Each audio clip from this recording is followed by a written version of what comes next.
June 1st, 2011, a day ripe for storms. Between 3 and 3:30 that afternoon, severe storms developed over western Massachusetts, prompting a tornado warning for parts of Hampden, Hampshire, and Franklin counties. At 4:17, word comes that a tornado touched down in the Munger Hill section of Westfield. Once the tornado moved out of Westfield and into the city of West Springfield, it rapidly intensified, causing extensive damage to homes and buildings, killing 2 people. The storm then crossed the Connecticut River into Springfield, leaving a path of destruction from downtown to East Forest Park. It traveled into Wilbraham, Munson, Brimfield, where 1 person was killed, onto Sturbridge and Southbridge. By 10 that night, the violent storms, which included 7 reported tornadoes, had killed 3 people and injured hundreds more, causing an estimated $200 million in damage. Welcome back. I'm Dave Mattson. Tonight, we look back on the June 1st, 2011 tornado. It was like nothing we've seen before or since in western Massachusetts, and it prompted an emergency response like no other. In Springfield, it put policemen and firemen and city leaders to the test on so many different levels. But in the end, it made for a stronger city.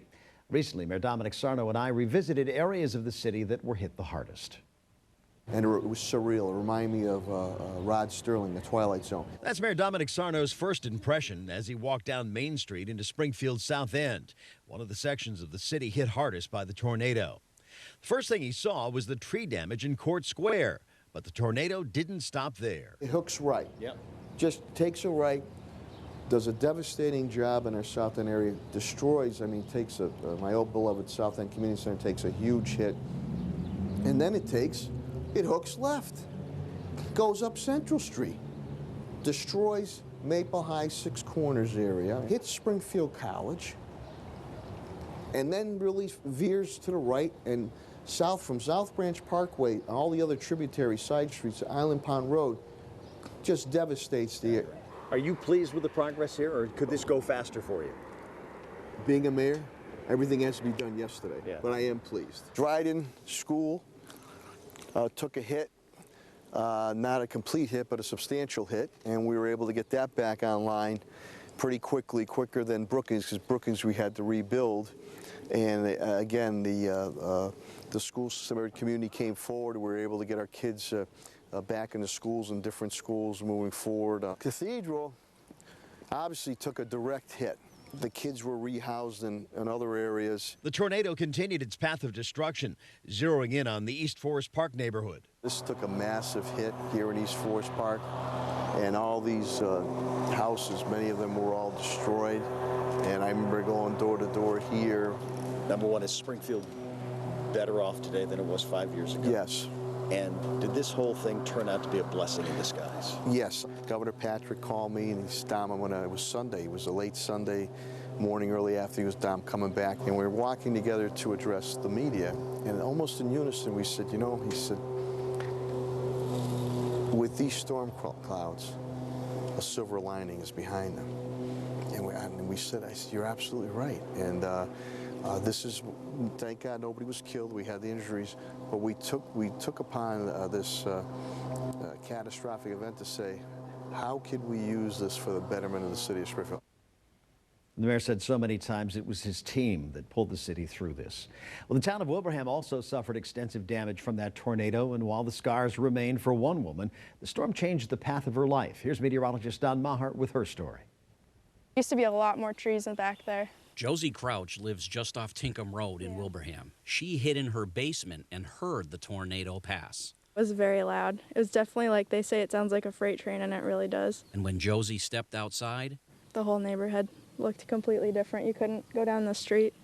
There's just trees down. Power lines are down everywhere. Fortunately for Josie and her family, they escaped with minor damage to their property.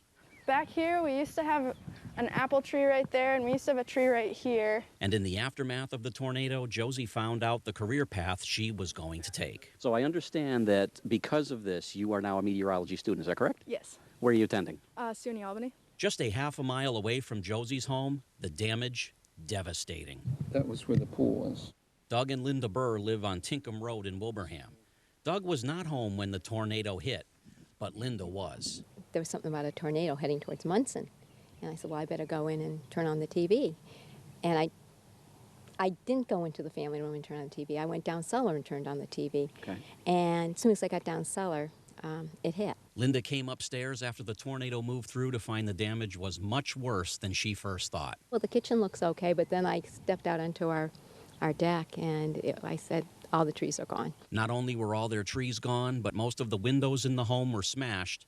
And even though it's been 5 years since the tornado came through the valley, not only is the damage scar still very visible, but the memories from that day are very visible as well. A lot of glass and trees crashing. We have a walkout, and there's 2 windows facing. I peeked, and all I could see was trees horizontal, you know. It was just, I didn't look too much. I was scared. And for Doug and Linda, the rebuilding process took a long time due to all the damage. Probably a good 2 years. We had to have a whole new lawn put in, all the landscaping. Then I just said, well, we just had a big field out there, which we had to have all the trees removed, all the stumps taken out. And with their rebuilding, they added a few new features that they did not have before the tornado hit. So we got a putting green, but I got a waterfall. For Western Mass News, I'm First Warning meteorologist Don Maher. Yeah, some good things coming out of that for sure. Yeah, the silver linings Dominic Sarno, Mayor Sarno mentioned for Springfield and also for their personal family. For their putting green, too. Yeah. You know, we went from day to day to day after that tornado hit, and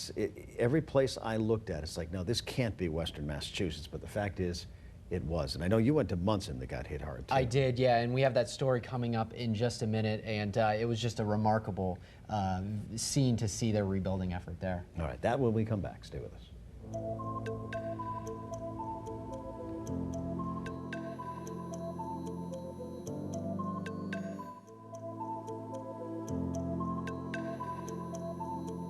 I fear that there is going to be another one just because of no one thought it could happen.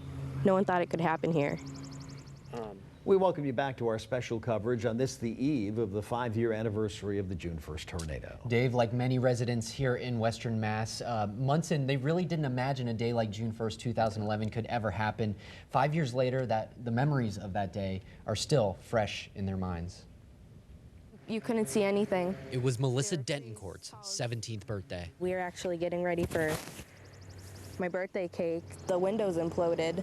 It was like chaos. You couldn't hear anything. The tornado tore a path through Munson, leaving a scar on Western Mass that was visible from space. So you can see coming over the hill, came in through downtown, and then went back, you know, and continued heading east out towards Brimfield.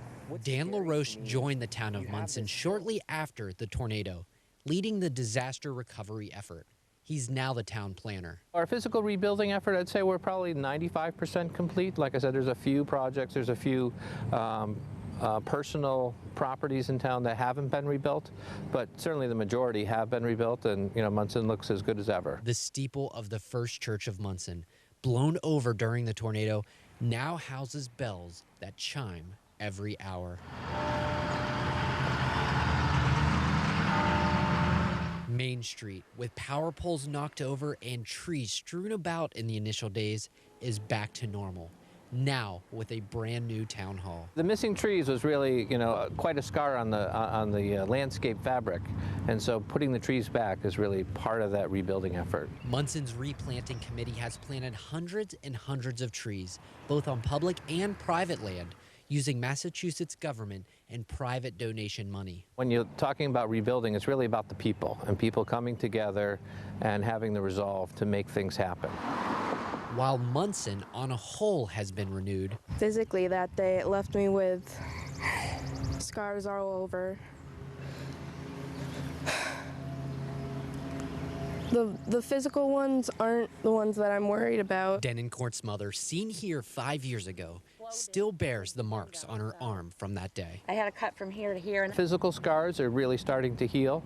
I think some of the emotional scars are still taking time to heal. It takes time. Time does heal. So we are seeing that, and every day that goes past, things seem to be getting stronger and healing. Every June 1st, as Dentoncourt gathers to celebrate her birthday, it's a bittersweet occasion. Still waiting to wake up and for it to be back to normal. New normal. Yeah. Dan LaRoche says that the town now has a code red system in place to alert residents of emergencies. Dave, hopefully they won't have to alert to any tornadoes anytime soon. Indeed. You know, and the other part of that, too, is we talk in so many different places, in Springfield, Munson, Wilbraham. It brought neighbors together. People who, you know, they go during their daily lives. They don't talk to each other, but they had to during this. Yeah, yeah. It really is a sense of community. Unfortunately, it takes disasters like June 1st, 2011 to bring people together. Indeed. And that EF3 tornado hit Springfield at 4:38 that afternoon. Meteorologist Dan Brown was working that day and remembers it well. Since that fateful day, though, the word tornado has a different meaning for many of us, and we all wondered, could it happen again? The morning of June 1st was warm and humid. There was nothing unusual about it, but we were all ready for an active weather day, and so was National Weather Service forecaster Hayden Frank. There were a lot of indications of potentially a big severe weather outbreak several days in advance, so it certainly wasn't a surprise. The National Weather Service issued a tornado watch by early that afternoon. Turn left. There it is. There it is. There it is. There are cars on this bridge. This is a problem. The EF3 tornado reached peak wind gusts of 165 miles per hour, blew through a half a dozen communities, and was over a half-mile wide at its peak. On radar, it was like something out of a textbook. This presentation of the Springfield tornado is as classic as you get. It looks just like something you'd see in the Central Plains. For those of us in Greater Springfield, the June 1st tornado most likely and hopefully will be a once-in-a-lifetime event. But there have been 3 deadly tornadoes to move through the area in the last 60 years. So the twister that moved through here 5 years ago most certainly isn't unheard of. The 1953 Worcester tornado injured thousands and killed 94 people. It's one of the deadliest in U.S. history. The 1979 Windsor Locks tornado killed 2 people and destroyed 20 vintage aircrafts as the twister ripped through the New England Air Museum. And the 1995 Memorial Day tornado blew through Great Barrington, killing 2 people as well. With advancements in Doppler radar and the help of social media, we've come a long way in getting the word out when twisters strike. But during severe storms, we must stay weather ready. We're only talking about 10 to 15 minutes on average of lead time. So while we've improved significantly, when there is a tornado warning, people really have to react quickly. There is no indication that tornadoes have increased in frequency here in Western Mass or across the country. But with iPhones and video, we are certainly getting to see more of these freaks of nature up close and personal. Now you can see that, so that's definitely increased the number of tornado warnings that we're able to issue. Western Mass is more prone to smaller, weaker tornadoes that also shouldn't be taken lightly. Even though they're a low frequency event, because our population is so high, they have a very high impact. There's no way to know for sure what Mother Nature has in store for us, but with improving technology and instant communication, we certainly will be more prepared than ever before. In Springfield, for Western Mass News, I'm First Warning meteorologist Dan Brown. Nothing like that tomorrow, fortunately. No, absolutely not. You know, one thing that the Springfield tornado did, or 2 things, is it broke a few tornado myths. They don't really hit cities, but it hit Springfield. Yeah. They don't really cross rivers, and it crossed the Connecticut River. So it broke a few of those myths, and just remarkable video there, and we're still living it 5 years later. And the other part of that day, too, was how social media worked to get us information, and it changed how we gathered news that day. It certainly did, yeah. And I think that as social media continues to evolve, we hopefully will be able to use it in the event of the next tornado to bring you even more warning this time around. All right, but tomorrow looks good. Yes, tomorrow looks good. Let's look at the 7-day forecast. The 7-day forecast is shaping up like this. Lots of sunshine as we go into Wednesday and Thursday. Add a few clouds for Thursday, but Friday, that's when we're going to start to see some rain move in. All right, Jacob, thanks. And to share your memories and the stories of the June 1st, 2011 tornado, head to our Facebook page. You can find us at westernmassnews.com. We hope to do that.